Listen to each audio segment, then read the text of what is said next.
রমজানত রাজধানী সহ দেশের বিভিন্ন জায়গা কম দামে দুধ, ডিম এবং মাংস বিক্রি করিব সরকার। এর মধ্যে কেজি প্রতি ব্রয়লার মুরগি 250 এবং গরুর মাংস বিক্রি করাইব 650 টাকায়। এছাড়া ডজন প্রতি ডিম বেচা হইব 114 টাকা করে।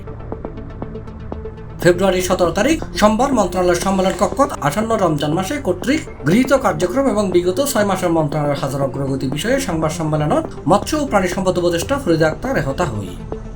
উপদেষ্টা হই রমজান মাসত প্রথম দিন তো রাজধানীর 25 জায়গাত সারা দেশের সুলভ মূল্যে গরু, হাঁসি, মুরগির মাংস এবং ডিম দুধ বিক্রি করিব সরকারে।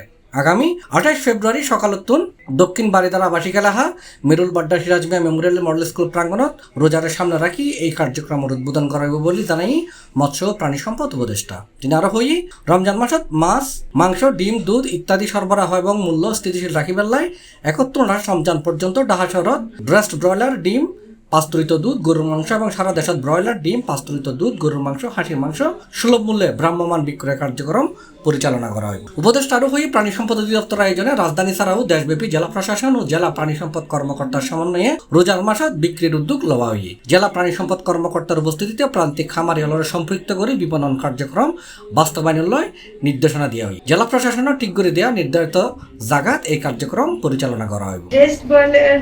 মাংস প্রতি কেজি 250 টাকা, দুধ পাস্তুরিত প্রতি লিটার 80 টাকা, ডিম প্রতি ডজন 114 টাকা, আর গরুর মাংস প্রতি কেজি 650 টাকা। আর একটা ঢাকা শহরে আমরা 25টি স্থানে এটা দেব। ডিম আমরা 60,000 পিস প্রতিদিন দিতে পারবো। পাস্তুরিত দুধ 6,000 লিটার, ব্রেস্ট ব্রয়লার 2,000 কেজি, গরুর মাংস 2,000 থেকে 2,500 কেজি প্রতিদিন বিক্রির একটা আমাদের পরিকল্পনা আছে। C+ TV, Chittagong.